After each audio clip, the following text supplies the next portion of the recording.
Doctor Dalip Kaur Tiwana ਦਾ novel ਹੈ ਤੁਮਰੀ ਕਥਾ ਕਹੀ ਨਾ ਜਾਏ। ਪਹਿਲਾ ਅਧਿਆਇ।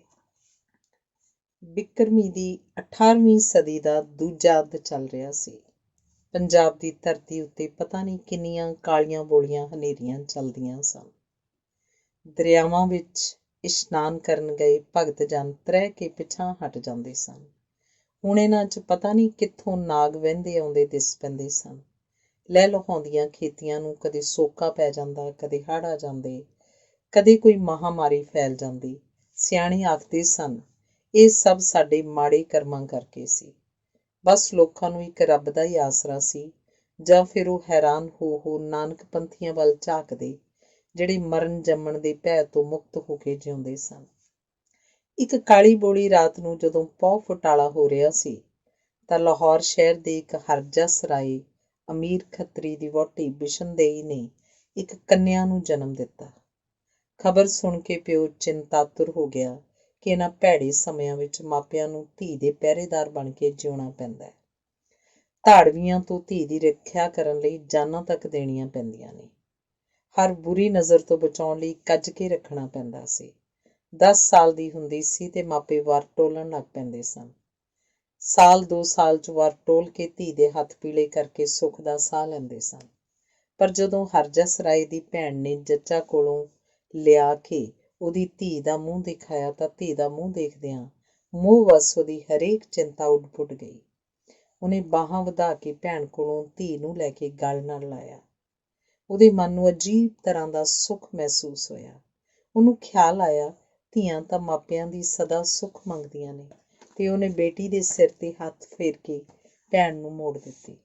ਉਹਦੇ ਮਨ ਵਿੱਚੋਂ ਬੜਾ ਕੁਝ ਲੰਘਿਆ ਤੇ ਉਹਨੇ ਪਰਮਾਤਮਾ ਅੱਗੇ ਅਰਦਾਸ ਕੀਤੀ ਕਿ ਗੁਰਬਾਣੀ ਵਿੱਚ ਦੱਸੇ 5 ਵਿਕਾਰਾਂ ਵਿੱਚੋਂ ਕੋਈ ਵੀ ਇਸ ਨੂੰ ਜਿੱਤ ਨਾ ਸਕਣ। ਇਸ ਲਈ ਇਹਦਾ ਨਾਮ ਮੈਂ ਅਜੀਤ ਰੱਖਾਂਗਾ। ਨਿੱਕੀ ਜਿਹੀ ਅਜੀਤ ਹੌਲੀ ਹੌਲੀ ਵੱਡੀ ਹੋਣ ਲੱਗੀ। ਪੈਰਾਂ 'ਚ ਚਾਂਦੀ ਦੇ ਸਗਲੇ, ਜਿਵੇਂ ਨਵਾਂ ਰੂਪ ਧਾਰ ਕੇ ਉਹਦੀ ਮਾਂ ਹੀ ਉਹਨਾਂ ਦੇ ਘਰ ਪਰਤ ਆਈ ਹੋਵੇ। ਉਹੀ ਮਾਂ ਵਾਲੀਆਂ ਵੱਡੀਆਂ ਵੱਡੀਆਂ ਅੱਖਾਂ, ਮਾਂ ਵਾਲਾ ਹੀ ਤਿੱਖਾ ਨੱਕ, ਉਹੀ ਗੋਲ ਚਿਹਰਾ, ਉਹੀ ਗੋਰਾ ਰੰਗ। ਬਿਸ਼ਨਦੇਈ ਹਮੇਸ਼ਾ 1-2 ਰੋਟੀਆਂ ਵਾਧੂ ਪਕਾ ਛੱਡਦੀ। ਵੇਲੇ ਕੁ ਵੇਲੇ ਕਦੇ ਕੋਈ ਸਾਧੂ ਫਕੀਰ ਆ ਜਾਂਦਾ ਜਾਂ ਰਾਹੀ ਪਾਂਦੀ ਤਾਂ ਉਹ ਝੱਟ ਦੁੱਧ ਦਾ ਛੰਨਾ, ਗੁੜ ਦੀ ਰੋੜੀ ਧਰ ਕੇ ਲਿਆ ਫੜਾਉਂਦੀ। ਨਿੱਕੀ ਜਿਹੀ ਅਜੀਤ ਉਹਦੇ ਵੱਲ ਦੇਖਦੀ ਰਹਿੰਦੀ। ਹੋਰ ਜ਼ਰਾ ਕੁ ਵੱਡੀ ਹੋਈ ਤਾਂ ਦੂਰ ਕਿਧਰੇ ਕਿਸੇ ਸਾਧੂ ਨੂੰ ਆਉਂਦਾ ਦੇਖਦੀ ਤਾਂ ਭੱਜ ਕੇ ਮਾਂ ਨੂੰ ਆਖਦੀ, ਮਾਂ ਬਾਵਾ। ਤੇ ਮਾਂ ਸਮਝ ਜਾਂਦੀ ਕਿ ਸਾਧੂ ਇੱਧਰ ਆ ਰਿਹਾ ਤੇ ਮਾਂ ਪਹਿਲਾਂ ਹੀ ਉਡੀਕਣ ਲੱਗ ਪੈਂਦੀ। ਮਾਂ ਚਿੜੀਆਂ ਜਨੌਰਾਂ ਨੂੰ ਵਿਹੜੇ ਵਿੱਚ ਦਾਣੇ ਪਾਉਂਦੀ ਹੁੰਦੀ ਸੀ, ਪਰ ਜਦੋਂ ਵੀ ਕਿਸੇ ਕੁੱਤੇ ਬਿੱਲੇ ਜਾਂ ਪ੍ਰਾਣੀ ਨੇ ਉੱਧਰੋਂ ਲੰਘਣਾ ਤਾਂ ਘੁੱਗੀਆਂ ਗਟਾਰਾਂ ਚਿੜੀਆਂ ਨੇ ਤ੍ਰਹਿ ਕੇ ਉੱਡ ਜਾਣਾ। ਪਰ ਮਾਂ ਨੇ ਇੱਕ ਦਿਨ ਦੇਖਿਆ ਅਜੀਤ ਉਹਨਾਂ 'ਚ ਸਗਲੇ ਛਣਕਾਉਂਦੀ ਤੁਰੀ ਫਿਰ ਰਹੀ ਸੀ। ਨਾ ਉਹ ਡਰ ਕੇ ਉੱਡੀਆਂ ਸਨ ਤੇ ਨਾ ਹੀ ਚੋਗਾ ਚੁਗਣਾ ਛੱਡਿਆ ਸੀ। ਅਜੀਤ ਜਿਵੇਂ ਉਹਨਾਂ ਨੂੰ ਆਪਣੇ ਵਿੱਚੋਂ ਹੀ ਇੱਕ ਪੰਛੀ ਲੱਗਦੀ ਹੋਵੇ। ਇੱਕ ਦਿਨ ਆਪ ਜਦੋਂ ਅਜੀਤ ਨੇ ਪਾਣੀ ਪੀਤਾ ਤਾਂ ਉਹਨੇ ਇੱਕ ਕੌਲ ਹੋਰ ਭਰਵਾ ਲਿਆ। ਸ਼ਾਇਦ ਉਹਨੂੰ ਲੱਗਿਆ ਸੀ ਕਿ ਚਿੜੀਆਂ ਨੂੰ ਵੀ ਤ੍ਰੇਹ ਲੱਗਦੀ ਹੋਣੀ ਹੈ ਤੇ ਵਿਹੜੇ ਵਿੱਚੋਂ ਪਾਣੀ ਦਾ ਭਰਿਆ ਕੌਲ ਰੱਖ ਆਈ ਸੀ। ਸੱਚਮੁੱਚ ਹੀ ਘੁੱਗੀਆਂ ਗਟਾਰਾਂ ਚੁੰਝਾਂ ਭਰ ਭਰ ਕੇ ਕੌਲ ਵਿੱਚੋਂ ਲਿਜਾਣ ਲੱਗੀਆਂ ਤੇ ਅਜੀਤ ਖੁਸ਼ ਹੋ ਉਹਨਾਂ ਨੂੰ ਦੇਖਦੀ ਰਹੀ। ਉਹਦੇ ਦਾਦੇ ਦੇ 2 ਵਿਆਹ ਸਨ।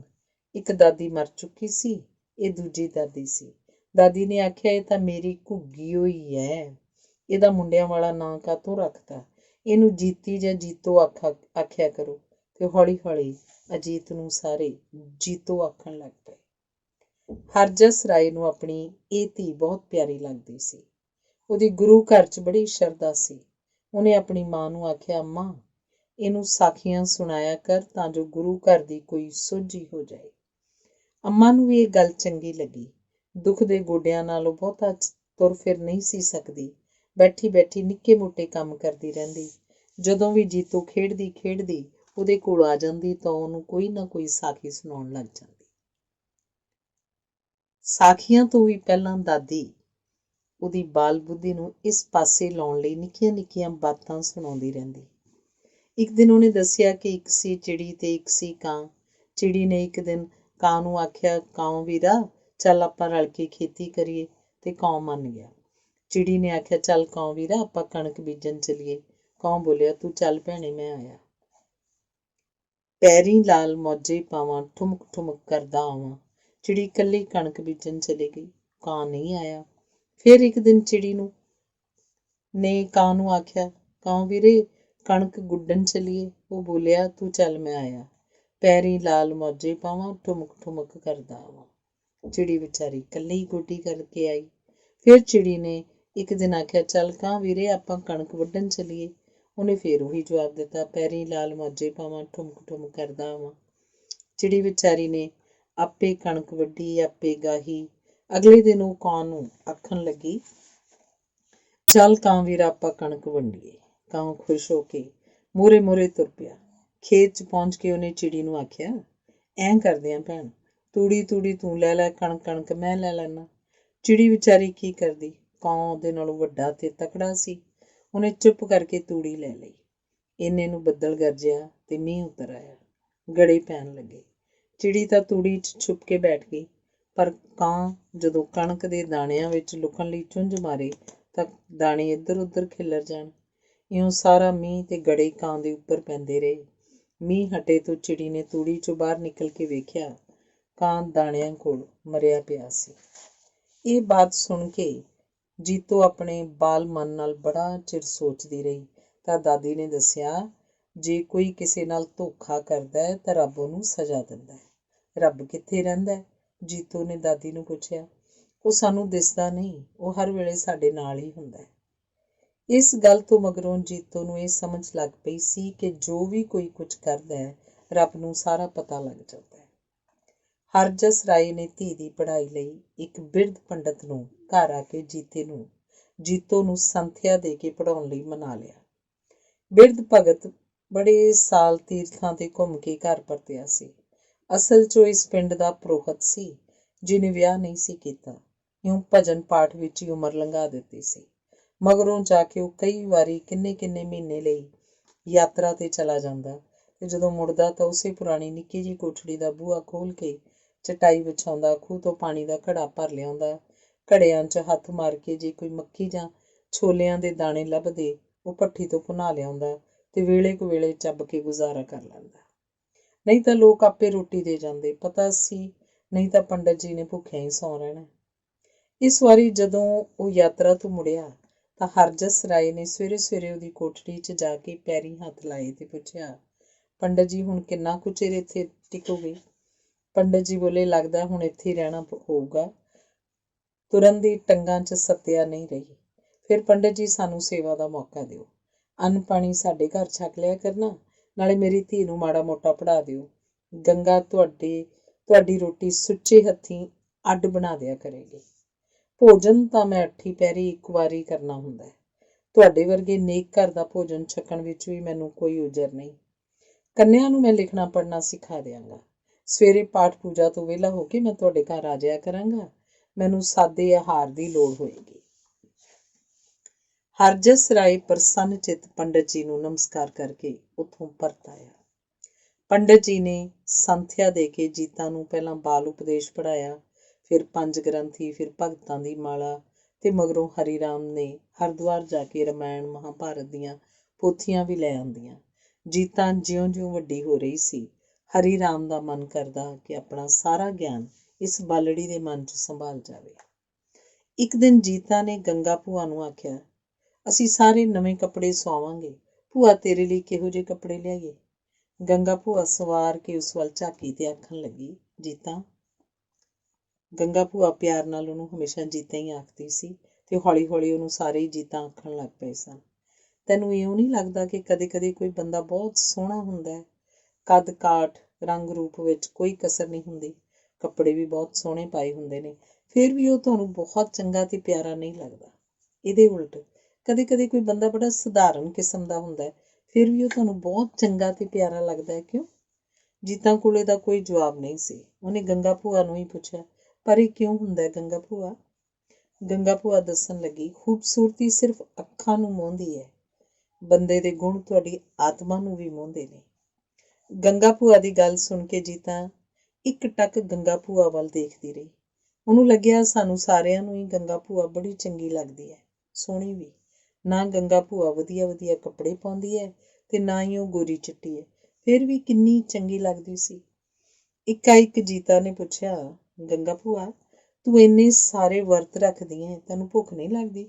ਲੱਗਦੀ ਹੈ, ਗੰਗਾ ਭੂਆ ਨੇ ਹੱਸ ਕੇ ਆਖਿਆ। ਫਿਰ ਤੂੰ ਕਿਉਂ ਰੱਖਦੀ ਹੈ ਵਰਤ? ਪਰਮਾਤਮਾ ਨੇ ਸਾਨੂੰ ਸਿਰਫ ਰੋਟੀਆਂ ਖਾਣ ਲਈ ਨਹੀਂ ਬਣਾਇਆ। ਬਹੁਤਾ ਅੰਨ ਤਾਂ ਨੇਸੀ ਦਾ ਘਰ ਹੁੰਦਾ, ਬਸ ਉਹਨਾਂ ਕੁ ਖਾਓ ਜਿਹਦੇ ਨਾਲ ਧਿਆਨ ਵਿਰਥ ਹੋ ਜਾਏ, ਤੇ ਫਿਰ ਵਿੱਚੋਂ ਕੋਈ ਦਿਨ ਕਿਸੇ ਦੇਵੀ ਦੇਵਤੇ ਨਾਲ ਲਈ ਅਰਪਣ ਕਰਕੇ ਧਿਆਨ ਉਸੇ ਵੱਲ ਲਾਓ।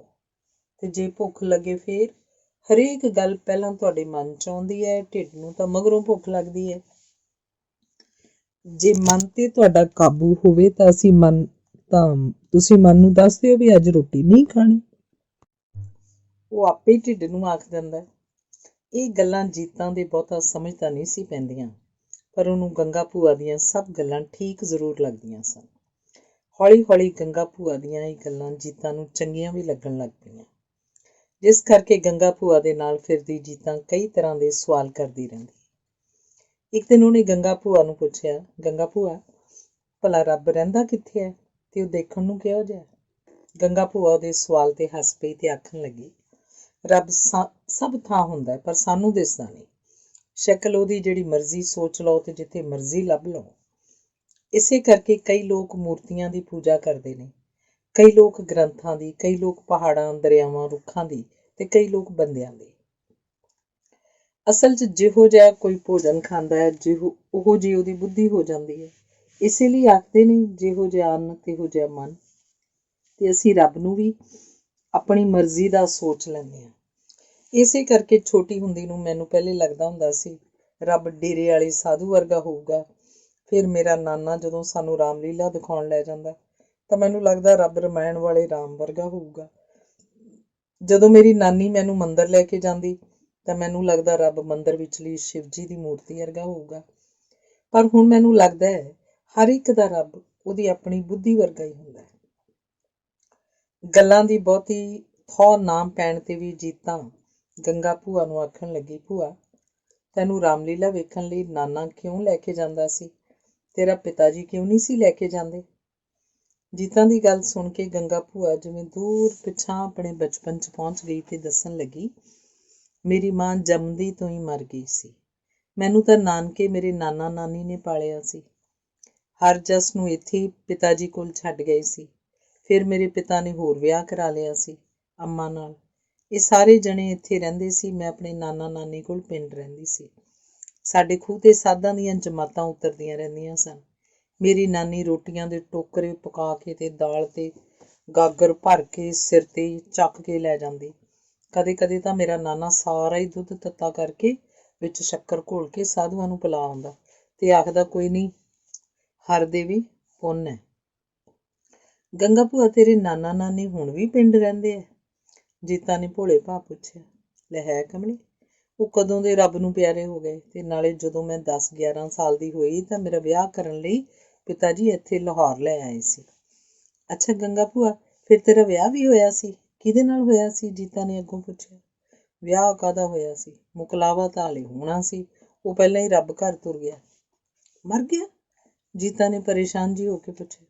ਆਹੋ, ਉਹਦੇ ਪੈਰ ਤੇ ਕੀੜਾ ਛੋ ਗਿਆ ਸੀ। ਕਹਿੰਦੇ ਨੇ ਬਥੇਰੇ ਹਥੌਲੇ ਕਰਾਏ ਪਰ ਜ਼ਹਿਰ ਨਾ ਉਤਰੀ ਤੇ ਮਰ ਗਿਆ। ਬਸ ਮੈਂ ਤਾਂ ਨਿਰੀ 7 ਫੇਰਿਆਂ ਦੀ ਚੋਰ ਸੀ। ਫਿਰ ਗੰਗਾ ਭੂਆ ਕੀ ਹੋਇਆ? ਜੀਤਾ ਜਿਵੇਂ ਕੋਈ ਕਹਾਣੀ ਸੁਣ ਰਹੀ ਸੀ। ਫਿਰ ਕੁਝ ਨਹੀਂ ਹੋਇਆ। ਜਿੰਨਾ ਚਿਰ ਮੇਰੇ ਨਾਨਾ ਨਾਨੀ ਜਿਉਂਦੇ ਰਹੇ, ਕਦੇ ਮੈਂ ਉਹਨਾਂ ਕੋਲ ਚਲੀ ਜਾਂਦੀ, ਕਦੇ ਇੱਥੇ ਆ ਜਾਂਦੀ। ਨਾਨਾ ਮੇਰਾ ਕਈ ਵਾਰ ਕੁੰਭ ਦੇ ਮੇਲੇ ਤੇ ਸਾਨੂੰ ਹਰਿਦੁਆਰ ਵੀ ਲੈ ਕੇ ਗਿਆ। ਉੱਥੇ ਸਾਧੂਆਂ ਦੇ ਟੋਲਿਆਂ ਦੇ ਟੋਲੇ ਆਉਂਦੇ, ਗੰਗਾ ਇਸ਼ਨਾਨ ਕਰਦੇ, ਆਥਣੇ ਆਰਤੀ ਹੁੰਦੀ। ਅਸੀਂ ਕਿੰਨੇ ਕਿੰਨੇ ਦਿਨ ਉੱਥੇ ਰਹਿੰਦੇ। ਸਾਧੂ ਬਚਨ ਬਿਲਾਸ ਕਰਦੇ, ਬੜਾ ਹੀ ਜੀਅ ਲੱਗਦਾ। ਗੰਗਾ ਭੂਆ ਜਿਵੇਂ ਆਪਣੇ ਆਪ ਨਾਲ ਹੀ ਗੱਲਾਂ ਕਰੀ ਜਾ ਰਹੀ ਸੀ। ਅੱਗੋਂ ਆਖਣ ਲੱਗੀ, ਇੱਥੇ ਆ ਕੇ ਪਹਿਲਾਂ ਤਾਂ ਮੇਰਾ ਜੀਅ ਨਾ ਲੱਗਾ ਕਰੇ। ਪਿੰਡ ਵਿੱਚ ਤਾਂ ਅਸੀਂ ਕੁੜੀਆਂ ਰਲ ਕੇ ਕਦੇ ਸਾਗ ਤੋੜਨ ਜਾਂਦੀਆਂ, ਕਦੇ ਘਲਾੜੀ ਤੇ ਤੱਤਾ ਗੁੜ ਖਾਣ। ਵੱਡੀਆਂ ਕੁੜੀਆਂ ਬੋਲੀਆਂ ਪਾਉਂਦੀਆਂ, ਪੀਂਘਾਂ ਝੂਟਦੀਆਂ, ਅਖੇ ਉਸ ਘਰੇ ਦਹੀਂ ਬਾਬਲਾ ਜਿੱਥੇ ਲਿਪਣੇ ਨਾ ਪੈਣ ਬਨੇਰੇ। ਮਤਲਬ ਸੀ ਚੰਗੇ ਘਰ ਵਿਆਹ ਕਰੀ। ਫਿਰ ਰਾਤ ਨੂੰ ਛੋਪ ਕੱਤਦੀਆਂ, ਗੀਤ ਗਾਉਂਦੀਆਂ। ਕੋਈ ਦਾਣੇ ਭੁਨਾ ਲਿਆਉਂਦੀ, ਕੋਈ ਸ਼ੱਕਰ ਲੈ ਆਉਂਦੀ। ਉਂਝ ਤਾਂ ਛੋਪ ਵਾਰੂ ਵਾਰੀ ਹੁੰਦੀ ਸੀ। ਕਦੇ ਕਿਸੇ ਦੇ ਘਰ, ਕਦੇ ਕਿਸੇ ਦੇ ਘਰ, ਸਾਰੀਆਂ ਆਪੋ ਆਪਣਾ ਚਰਖਾ ਤੇ ਗੋੜੇ ਲੈ ਕੇ ਰਾਤ ਪੈਂਦੀ ਸਾਰ ਪਹੁੰਚ ਜਾਂਦੀਆਂ। ਪਰ ਮੇਰਾ ਨਾਨਾ ਆਖਦਾ, ਕੁੜੇ ਸਾਡੇ ਘਰ ਹੀ ਕੱਤ ਲਿਆ ਕਰੋ। ਮੇਰੀ ਨਾਨੀ ਕਦੇ ਕਦੇ ਮਨ ਪਕਾ ਕੇ ਸਾਰਿਆਂ ਨੂੰ ਮੱਖਣੀ ਧਰ ਕੇ ਦਿੰਦੀ। ਵਾਂਢੇ ਗਿਆ ਨਾਨਾ ਸਾਫੀ ਦੇ ਲੜ ਨਾਲ ਪਤਾਸੇ ਲੈ ਕੇ ਮੁੜਦਾ ਤੇ ਨਾਨੀ ਮੇਰੀ ਛੋਪ ਕੱਤ ਦੀਆਂ ਕੁੜੀਆਂ ਨੂੰ ਪਤਾਸੇ ਵੀ ਦੇ ਦਿੰਦੇ। ਸਾਡੇ ਵੇਲੇ ਚੰਗੇ ਸੀ, ਨਾਲੇ ਵੀ ਪਿੰਡਾਂ 'ਚ ਧੀਆਂ ਭੈਣਾਂ ਸਭ ਦੀਆਂ ਸਾਂਝੀਆਂ ਹੁੰਦੀਆਂ ਨੇ। ਇੱਥੇ ਆ ਕੇ ਤਾਂ ਜਾਣੀ ਮੈਨੂੰ ਲੱਗੇ ਜਿਵੇਂ ਮੈਂ ਕਿਸੇ ਉੱਪਰੇ ਥਾਂ ਆ ਗਈ। ਪਿੰਡ ਤੀਆਂ ਲੱਗਦੀਆਂ ਤਾਂ ਕੁੜੀਆਂ ਨਵੇਂ ਨਵੇਂ ਕੱਪੜੇ ਪਾਈ ਸਹੁਰਿਆਂ ਤੋਂ ਆਉਂਦੀਆਂ, ਇਹੋ ਜਿਹਾ ਗਿੱਧਾ ਪਾਉਂਦੀਆਂ ਵੀ ਧਰਤੀ ਪੱਟ ਦਿੰਦੀਆਂ। ਇਹੋ ਜਿਹੇ ਸੋਹਣੇ ਟੱਪੇ ਗਾਉਂਦੀਆਂ ਵੀ ਅੱਖਾਂ ਮੂਹਰੇ ਸਾਮਰ ਤੱਕ ਉਵੇਂ ਦਿਸਣ ਲੱਗਦਾ। ਅਖੇ ਸੱਸੇ ਤੇਰੀ ਮੈਂ ਮਰ ਜੇ, ਮੇਰੇ ਵੀਰ ਨੂੰ ਸੁੱਕੀ ਖੰਡ ਪਾਈ। ਫਿਰ ਗੰਗਾ ਭੂਆ ਨੂੰ ਯਾਦ ਆਇਆ, ਮੈਂ ਕਿਹੜੀਆਂ ਗੱਲਾਂ 'ਚ ਉਹ ਬੈਠੀ ਆ। ਫਿਰ ਆਖਣ ਲੱਗੀ, ਇੱਥੇ ਅੰਮਾ ਭਾਵੇਂ ਮੇਰੀ ਮਤੇਈ ਮਾਂ ਹੈ, ਚੰਗੀ ਹੈ, ਹਰ ਜਸ ਤਾਂ ਮੈਥੋਂ ਕਈ ਵਰੇ ਛੋਟਾ। ਹੁਣ ਤਾਂ ਜਾਣੀ ਇਹਨਾਂ ਗੱਲਾਂ ਨੂੰ ਜੁਗੜੇ ਬੀਤ ਗਏ ਨੇ। ਹਰ ਜਸ ਵੱਡਾ ਹੋ ਗਿਆ, ਉਹਦਾ ਵਿਆਹ ਹੋ ਗਿਆ, ਤੂੰ ਜੀਤਾ ਅਜੇ ਨਹੀਂ ਹੋਈ ਸੀ ਜਦੋਂ ਪਿਤਾ ਜੀ ਰੱਬ ਨੂੰ ਪਿਆਰੇ ਹੋ ਗਏ। ਅੰਮਾ ਨੇ ਬੜਾ ਹੌਸਲਾ ਰੱਖਿਆ। ਪਿਤਾ ਜੀ ਦਾ ਸੁੱਕੇ ਮੇਵਿਆਂ ਦਾ ਵਪਾਰ ਸੀ। ਭਾਈਵਾਲ ਚੰਗਾ ਸੀ, ਇਮਾਨਦਾਰੀ ਨਾਲ ਹਿੱਸਾ ਦਿੰਦਾ ਰਿਹਾ ਤੇ ਬਸ ਇਉਂ ਹੀ ਦਿਨ ਲੰਘਦੇ ਗਏ। ਗੰਗਾ ਭੂਆ ਗੱਲਾਂ ਕਰਦੀ ਜਿਵੇਂ ਦੂਰ ਲੰਘ ਗਈ ਸੀ। ਜੀਤਾ ਚੁੱਪਚਾਪ ਉਹਦੀਆਂ ਗੱਲਾਂ ਸੁਣ ਰਹੀ ਸੀ। ਫਿਰ ਜੀਤਾ ਗੰਗਾ ਭੂਆ ਨੂੰ ਪੁੱਛਣ ਲੱਗੀ, ਰਾਤ ਨੂੰ ਸਾਨੂੰ ਬਾਤਾਂ ਸੁਣਾਉਣ ਦੀ ਥਾਂ ਤੂੰ ਸਾਰਾ ਕੰਮ ਮੁਕਾ ਕੇ ਭਾਂਡੇ ਵੀ ਮਾਂਜ ਕੇ ਕਿਉਂ ਆਉਂਦੀ ਹੈ? ਮਾਂ ਆਪੇ ਮਾਂਜ ਲਿਆ ਕਰੂ। ਜੀਤਾਂ ਦੇ ਬਾਤਾਂ ਦੇ ਲਾਲਚ ਨੂੰ ਸਮਝਦਿਆਂ ਗੰਗਾ ਭੂਆ ਆਖਣ ਲੱਗੀ, ਤੈਨੂੰ ਨਹੀਂ ਪਤਾ, ਖਾ ਪੀ ਕੇ ਜਦ ਆਪਾਂ ਸੌਂ ਜਾਂਦੇ ਹਾਂ ਤਾਂ ਭਾਂਡੇ ਗੰਗਾ ਨਹਾਉਣ ਜਾਂਦੇ ਨੇ, ਤੇ ਜੇ ਜੂਠੇ ਭਾਂਡੇ ਹੀ ਗੰਗਾ ਨਹਾਉਣ ਚਲੇ ਗਏ ਤਾਂ ਪਾਪ ਲੱਗਦਾ, ਇਸ ਲਈ ਸਾਫ਼ ਕਰਕੇ ਰੱਖਣੇ ਹੁੰਦੇ ਆ। ਪਰ ਗੰਗਾ ਭੂਆ ਭਾਂਡੇ ਕਾਹਦੇ ਲਈ ਗੰਗਾ ਨਹਾਉਣ ਜਾਂਦੇ ਨੇ? ਇਸ ਲਈ ਕਿ ਉਹਨਾਂ ਨੇ ਰੱਬ ਨੂੰ ਇੱਕ ਵਾਰੀ ਆਖਿਆ ਸੀ, ਅਸੀਂ ਕੀ ਪਾਪ ਕੀਤਾ? ਅਸੀਂ ਝੂਠ ਭੋਗਦੇ ਹਾਂ ਤਾਂ ਰੱਬ ਨੇ ਉਹਨਾਂ ਨੂੰ ਆਖਿਆ ਸੀ, ਤੁਸੀਂ ਰਾਤ ਨੂੰ ਗੰਗਾ ਨਹਾਇਆ ਕਰੋ, ਤੁਸੀਂ ਹਮੇਸ਼ਾ ਪਵਿੱਤਰ ਰਹੋਗੇ। ਨਿੱਕੀਆਂ ਨਿੱਕੀਆਂ ਗੱਲਾਂ ਸੁਣਦੀ ਜੀਤਾਂ ਵੱਡੀ ਹੋ ਰਹੀ ਸੀ ਤੇ ਉਧਰ ਹਰੀ ਰਾਮ, ਜਿਹਦਾ ਨਾਮ ਭੁੱਲ ਕੇ ਲੋਕੀ ਉਹਨੂੰ ਭਗਤ ਜੀ ਆਖਣ ਲੱਗ ਪਏ ਸਨ, ਜੀਤਾਂ ਨੂੰ ਪੜ੍ਹਾਉਂਦਾ ਤੇ ਨਾਲ ਨਾਲ ਸਾਧੂ ਸੰਤਾਂ ਦੀ ਸੰਗਤ 'ਚ ਰਹਿੰਦਿਆਂ ਸੁਣੀਆਂ ਸੁਣਾਈਆਂ ਪਰਮਾਰਥ ਦੀਆਂ ਗੱਲਾਂ ਵੀ ਦੱਸਦਾ ਰਹਿੰਦਾ। ਆਖਦਾ, ਦੇਖ ਪਰਮਾਤਮਾ ਸਾਨੂੰ ਕਿੰਨਾ ਕੁਝ ਬਿਨਾਂ ਮੰਗਿਆ ਮੁਫਤ ਵਿੱਚ ਦਿੰਦਾ। ਹਵਾ, ਪਾਣੀ, ਚੰਦ, ਸੂਰਜ, ਧਰਤੀ ਤੇ ਉੱਗਣ ਵਾਲੇ ਫਲਾਂ ਫੁੱਲਾਂ ਦੇ ਬੂਟੇ, ਅਨਾਜ ਦੀਆਂ ਫਸਲਾਂ। ਸਾਨੂੰ ਉਸ ਪਰਮਾਤਮਾ ਦਾ ਸ਼ੁਕਰਗੁਜ਼ਾਰ ਹੋਣਾ ਚਾਹੀਦਾ। ਸੰਸਾਰੀ ਜੀਵਾਂ ਨਾਲੋਂ ਤਾਂ ਇਹ ਪੰਛੀ ਚੰਗੇ ਨੇ, ਜਿਹੜੇ ਸਾਰੇ ਹੀ ਪਹਿਰ ਦੇ ਤੜਕੇ ਜਾਗ ਪੈਂਦੇ ਨੇ ਤੇ ਪ੍ਰਭੂ ਦਾ ਸਿਮਰਨ ਕਰਦੇ ਨੇ। ਨਹੀਂ ਤਾਂ ਪਹਿਰ ਦੇ ਤੜਕੇ ਜਾਗ ਕੇ ਇਹਨਾਂ ਨੇ ਕੀ ਹਾਲ ਜੋੜਨਾ ਹੁੰਦਾ। ਤਿੱਤਰ ਤਾਂ ਜਦੋਂ ਬੋਲਦਾ ਹੈ ਇਹੀ ਆਖਦਾ, ਸੁਭਾਨ ਤੇਰੀ ਕੁਦਰਤ, ਸੁਭਾਨ ਤੇਰੀ ਕੁਦਰਤ। ਬਾਬਾ ਨਾਨਕ ਤਾਂ ਆਖਦਾ, ਇਹ ਸਾਰੀ ਕੁਦਰਤ ਉਸੇ ਪ੍ਰਭੂ ਦੀ ਆਰਤੀ ਉਤਾਰਦੀ ਹੈ। ਸਾਨੂੰ ਭਾਵੇਂ ਉਹਨਾਂ ਦੀ ਬੋਲੀ ਸਮਝ ਨਹੀਂ ਲੱਗਦੀ, ਦਰਿਆ ਆਪਣੀ ਬੋਲੀ 'ਚ ਗਾਉਂਦੇ ਤੁਰੇ ਜਾਂਦੇ ਨੇ, ਹਵਾਵਾਂ ਉਸੇ ਧੁਨ 'ਚ ਤੁਰੀਆਂ ਫਿਰਦੀਆਂ ਨੇ, ਬੱਦਲ ਘੁੰਮ ਘੁੰਮ ਕੇ ਆਉਂਦੇ ਨੇ ਤੇ ਮੋਰ ਨੱਚਦੇ ਨੇ।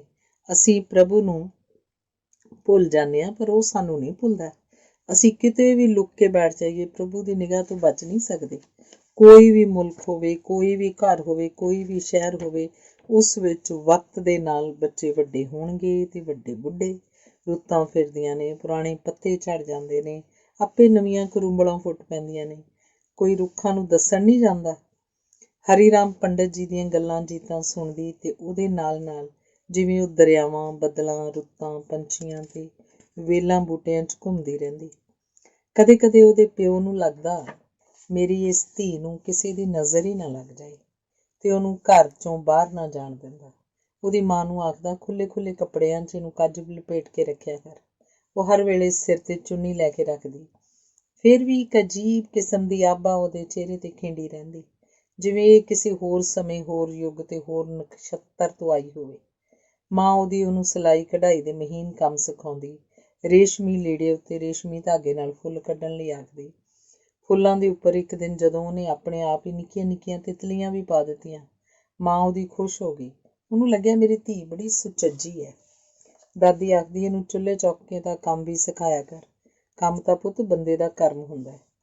ਉਹ ਆਖਦੀ, ਪਰ ਪਿਓ ਉਹਦੇ ਨੂੰ ਲੱਗਦਾ, ਮੇਰੀ ਧੀ ਦੀ ਕਿਸਮਤ ਖਬਰੇ ਕਿੰਨੀ ਕੁ ਤੇਜ਼ ਹੋਏਗੀ, ਖਬਰੇ ਅਗਲੇ ਘਰ ਗੋਲੀਆਂ ਬੰਦੀਆਂ ਹੀ ਕੰਮ ਕਰਨ ਵਾਲੀਆਂ ਹੋਣ। ਨੈਣ ਤੇਲ ਲਾ ਕੇ ਜਦੋਂ ਉਹਦੇ ਵਾਲ ਵਾਹੁੰਦੀ ਤਾਂ ਖੁਸ਼ ਹੋ ਜਾਂਦੀ। ਐਡੇ ਲੰਮੇ ਵਾਲ ਤਾਂ ਉਹਨੇ ਕਦੇ ਕਿਸੇ ਦੇ ਨਹੀਂ ਸੀ ਦੇਖੇ। ਵਾਲ ਹੀ ਨਹੀਂ, ਉਹ ਆਪ ਵੀ ਕਿੱਡੀ ਸੁਨੱਖੀ ਸੀ।